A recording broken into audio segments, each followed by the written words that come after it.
Sometimes when working on a memorable melodic solo, it's a good idea to remove some of the guitar hero flourishes and just focus on getting the main line right. Here's what I mean.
I'm Eric Haugen. Check the description box below for tabs and backing tracks on my website, information about exactly what sound tools I'm using today, live streams and more on Patreon, and my deep dive courses. It's all on my website.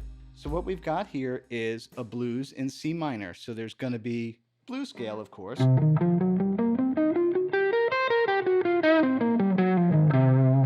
But then there's also going to be minor scale. He doesn't really use these notes, but they would be.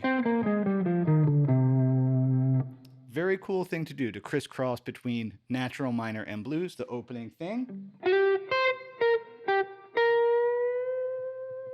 So the first thing you're going to notice is I'm going to be using a lot of the side of my hand to catch strings.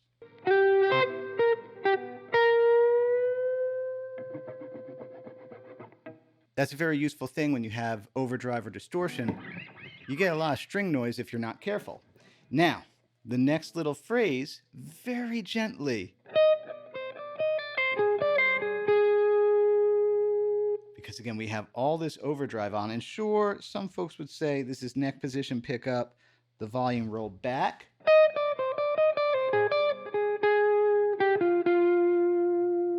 I'm gonna leave it all the way up because that's how I play it.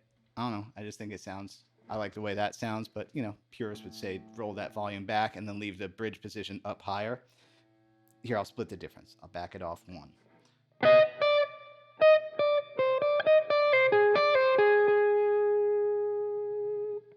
Cool. So that's the land on the F minor. Now there comes a flurry of tones that I'm going to simplify.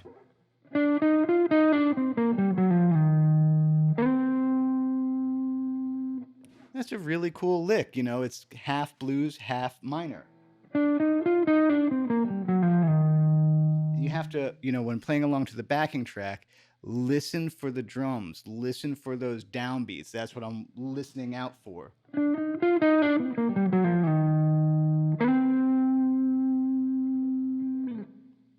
Yeah, and I'm, you know, really not digging in yet. So that's another thing about this solo is it's very dynamic. And then there's like a little passing. So again, crisscross between the minor. And by the way, you can always add that note. It's always a cool note.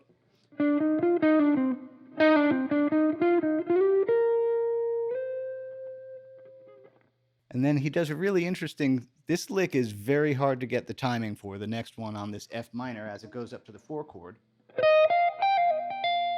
That little maneuver.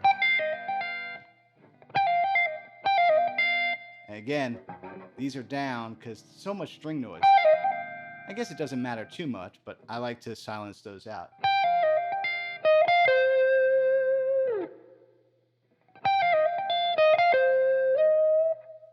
That's a tricky one because it's like, this is in 6/8 or 12/8, you know, 1, 2, 3, 1, 2, 3, 1, 2, 3. And like the subdivision of that is 16th notes inside that. It's pretty, yeah, just Jimmy Page, man. And then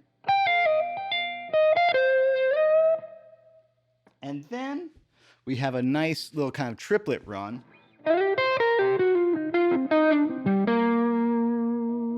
Again, that's my take on what Jimmy Page did. Sometimes when you're working on an iconic, memorable, melodic solo, you have to remove some of the Guitar Hero flourishes and focus on getting the line clean. That's the first part. That in itself is a cool lick. And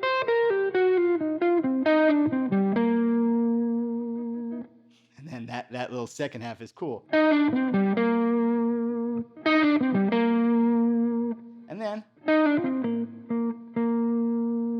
And then this is like barely played. The next lick is so quiet.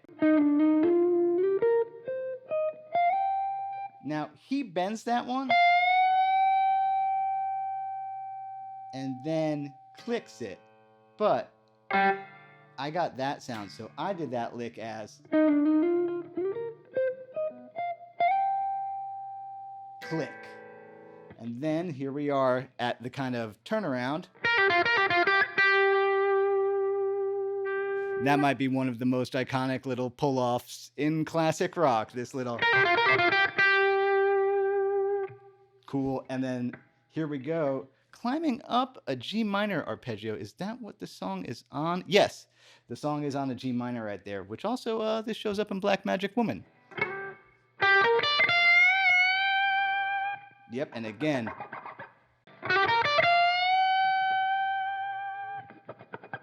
Because without that, let's see, what kind of noise do we get? I guess it's not so bad, actually. And then we have this little chord progression here, so check it out. A flat. And you could do that hybrid picking. Let's see if I don't block it. That's cool too, to get both the tones. I don't know. They both sound good. I'm going to block it.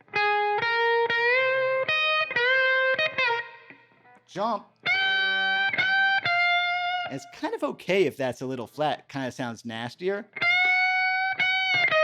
You know, kind of cool.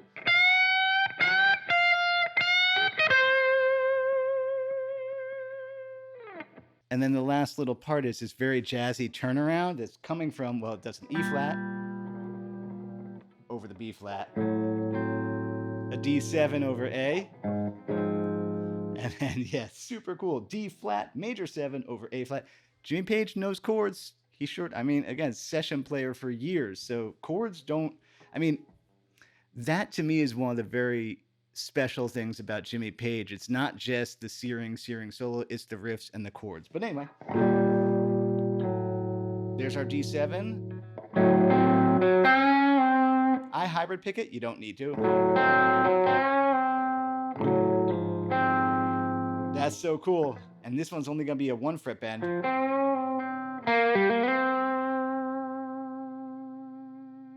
I hope this video was helpful for you. If you enjoyed it, please like, subscribe, and share. That costs you nothing, and it helps me out a lot when people do that. One more time, how my business works.